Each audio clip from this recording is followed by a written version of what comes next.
हाम्रो पाङ एकदम हाम्रो पाङको बारेमा भनिदिनुहोस् पहिला पाङमा ज्योतिषी कसरी आयो पाङमा हाम्रो बाजे अवन्ती देशमा 22 वर्ष ब्रह्मचर्य अवस्थामा अध्ययन गरेर आउनुभएको 22 वर्ष ज्योतिष विद्या भएर तर यहाँ पहिलेको प्रथम कन्नौज भन्ने ठाउँमा हाम्रो चाहिँ बाजे त्यहाँ आउनुभएको छ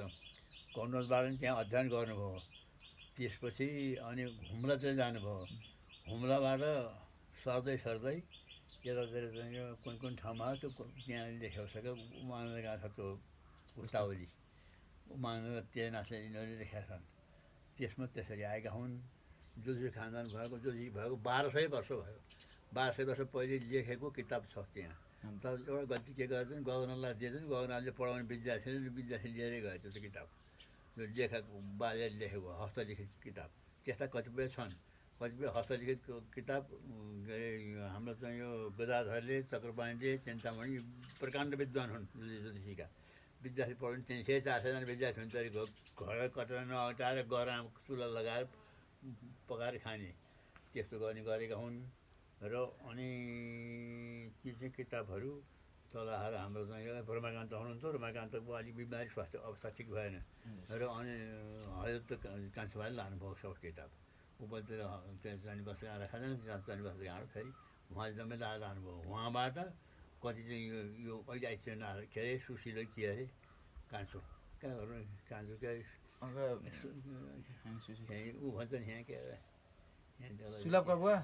सुलभका बा सुलभको बा के अरे विष्णु अङ्कल विष्णु हो लुरो भन्छ यहाँ हो त्यो आएको छ त त्यसले चाहिँ उधार भएर दिने भने किताबमा चाहिँ यो कतिपय लयो कतिपय चाहिँ छन् माथि चाहिँ यो मुलुसँग सिर्ना तला छन् भने यसो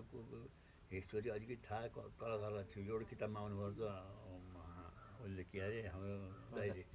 दाइरीमा आउँदाखेरि कलाधरलाई लगाएर अनि भेडेगान्छाले नदिने अनि कलाधरले चाहिँ यो उ गरेर ल्याउँदै एकन्टोर्दै यो एकन्टो ल्याउँदै राम्रै त्यो किताब त्यहाँ रहेछ अनि त्यही किताब निकालेर अनि कलाधरद्वारबाट चाहिँ दाइले लानुभएको अरू कतिपय किताब सङ्ग्रह छन् त्यहाँ भण्डार छ त्यहाँबाट कति लय कति नीलकण्ठ मैले पनि लयो के अरे नित्यानन्दले लयो होमना नित्यानन्दले कति यही विष्णुले लयो अब त्यो चाहिँ सङ्ग्रह पुरानो सङ्ग्रह चाहिँ त्यहाँ छ त्यसपछिबाट फाटे अलिकति केही हाम्रो गुणेश्वर पनि छ क्या हो तपाईँले कतिवटा जनासम्म विद्यार्थी पढाउनु भयो बा एकैचोटि यहाँ एकैचोटि त कतिपयबाट अनि विद्यार्थीलाई त ओ कहाँ गयो यो खाता लिएर खाजा लेखेको यो विद्यार्थीहरू कति पढाइयो भने अब चाहिँ यो पत्थ गरेर पढाइएको 10 जना 12 जना अनि 5 जना 2 जना 4 जना 1 जना त 80 वर्षको भयो नि थिए हाम्रो ज्योतिषशास्त्र पढाएको शुल्क भनेर कहिले पनि लिएन हैन हाम्रो ठाउँबाट त पहिल्यैबाट अहिलेसम्म कसैले पनि एक शुल्क पनि कसैले लिएन यहाँ जति अध्ययन गराइयो विद्यार्थीलाई चाहिँ यो अलिकति असमर्थ भएको कमजोरी भएको विद्यार्थीलाई मकै पाक्ने सिजनमा ल यहाँ विद्यार्थी फलान ठाउँको हुनुहुन्छ यहाँलाई सक्दो सहयोग दिनुहोस् भनेर 1 झोला 2 झोला 3 झोला तल्लो पाङ यहाँ उठाएर चाहिँ मकै जम्मा गरेँ त्यसो गराएर पनि विद्यार्थीलाई पढाइयो गुन्द्री नभएकालाई गुन्द्री कपडा नभएकालाई कपडा खानपान व्यवस्था स्थिति नभएकालाई त्यस्तो के अरे उत्पादन गर्ने मुसिममा धान मकै पाक्नेमा मकै त्यसो गरेर सागसब्जी इत्यादिको अघि विद्यार्थीलाई दिन्थ्यो अहिले अघि दिन्थ्यो अनि विद्यार्थीले चाहिँ त्यसो गर्ने गरेर पढेर चाहिँ गए हाम्रो चाहिँ पुस्ता चाहिँ जम्मै विद्यार्थी पढाउने अनि जीवाले भन्नुहुन्थ्यो अरे आएका विद्यार्थीलाई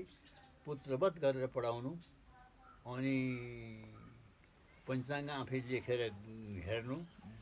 त्यसो गर्यो भने यो ज्योतिष विद्या कायम रहन्छ नगर विद्यार्थीहरू विद्या जाने हामीले यहाँ पञ्चाङ्गहरू लेख्ने अनि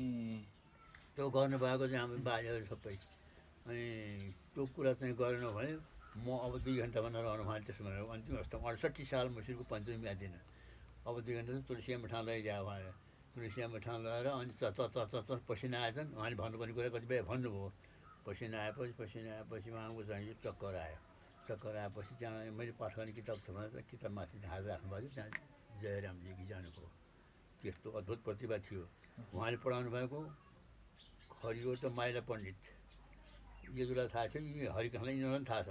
उहाँलाई ज्योतिष बनाउनु भयो अनि खोरकोट के अरे मतिलाल पनि मतिलालले पनि उहाँ यहाँबाट पढेर उनले पनि विद्यार्थीलाई पढाए त्यस्ता अनि जीवाले यति पढाउनु सीमा साध्यै छैन त्यस्तो अनि केही उसमा पनि हाम्रो पिताजीले पढाउनु भयो देवप्रसादले अनि रमाकान्तले पढाउनु हो अब हामीले पनि यथावत आएको विद्यार्थी पढाउनु रमाकान्त बुवाको चाहिँ नि यो हनुमान ढोकामा त्यो नाम भयो खास किन राखेका हुन्छ त्यहाँ नाम त्यो त विद्यार्थी पढाउने पनि हेर्ने पनि अनि ख्याति प्राप्त विद्वान भनेर राखेका हनुमान ढोकामा कता नाम छैन छ होला म त गाउँ छैन छ भने छ ए अनि हाम्रो यो ज्योतिष तपाईँले कति वर्ष भयो बुवा पढाउनु लागेको पढाउनु लागेको चाहिँ यो कति भने अघि पनि पढाइयो कोही पढ्दै पनि अहिले खास गरेर चाहिँ यो 45-43 सालबाट त्यसै पढाइयो भनेपछि अब 30-35 वर्ष एकदम निरन्तर पढाइयो सेवा शुल्क नलिइकनै पढाइयो अनि हाम्रो यो ज्योतिषलाई चाहिँ नि कुनै यसरी पढाए बापत सरकारले केही सेवा सुविधाहरू केही राम भरोसे छैन केही पनि छैन अब खासमा हाम्रो ज्योतिष विद्यालाई अलिकति अगाडि बढाउन अब सरकारले केही गरिदिए हुन्थ्यो कि भन्ने यस्तो तपाईँलाई केही छ कि छैन किन्नुहोस् के गरिदिए हुन्थ्यो संस्कृत विद्यालय खोलिदिने आएका विद्यार्थीहरूलाई चाहिँ बसोबासको कोठा बनाउने र अनि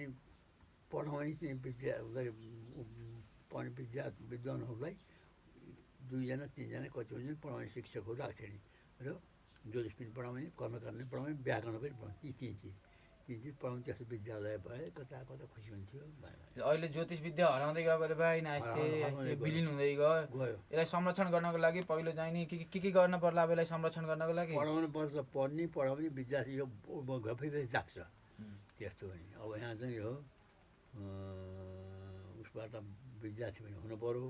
पढाउने मान्छे पनि हुनु पऱ्यो त्यसो गरेर चाहिँ पढाउने भएदेखि यो जाग्छ नत्र अब हरायो तपाईँले कति वर्षको समयदेखि चाहिँ यसको अध्ययनमा लाउनु भयो ज्योतिष यो हाम्रो यो शास्त्रतिरको अध्ययनमा म त 8 वर्ष 8 वर्ष खानदानी घर 8 वर्षबाट अनि वेद चण्डी पनि पढियो अनि चाहिँ ज्योतिषका किताबहरू पढ्दै वेदहरू सबै पढ्नुभयो अनि ऊ बेला तपाईँ पढ्ने बेलामा तपाईँ बटौली नुन लिन चाहिँ जानुभयो कि जानु भएन यताबाट बटौली गइयो र उहाँ गइयो कहाँ के अरे के भन्छ घाँस उपल्लो घाँस अनि टुक्जे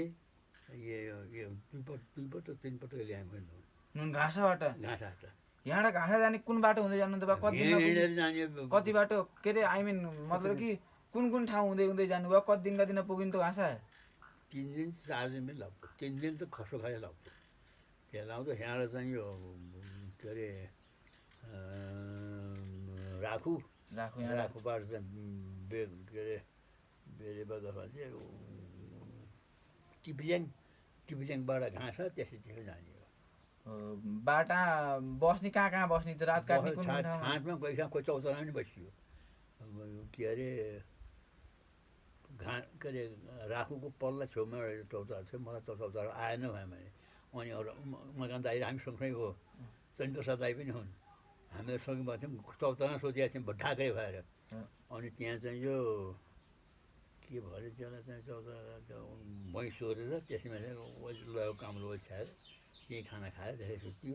त्यसै गरेर कोही ठाउँमा ठाँटिया बसियो कोही ठाउँमा चौतारा अनि गएका 10 दिनका दिन यहाँबाट खासा गरेर यहाँ आउनुहुन्थ्यो आइन्थ्यो ए किसुलोक भन्नु सुलोक त किसुलोक भन्नु भयो र होइन बा हाम्रो सुलोक त अब खाने नै हुनुहुन्छ सुलोक त त्यही त विषय अनुसार कुनै विषयमा पढे अनुसार त्यो विषयलाई चाहिँ नि उल्लङ्घन गर्न पो अहिले सुलोक पढे गर्ने अहिले त सुलोक त बढी चाहिएन अनि भनेपछि अहिले तपाईँको नाति भरतले पनि पढाउनुहुन्छ कि होइन पढ्दैछ पढाउँछ अनि नुन लिन गयो अनि ऊ बेला र अहिलेको यो परिवेशमा के कतिको फरक देख्नुहुन्छ बा तपाईँको पालामा र अहिलेको पालामा अब विकासको त लहर त अहिले ठिक छ अघि हिँड्दै जानु पर्थ्यो तर अहिले चाहिँ यो अलिकति चाहिँ यो इमान्दारी त हट्यो अरू त्यसो ढाँट्दैन बोका हामी ड्रागा राखेर कसैले बोकेर लैदिन्छ त्यो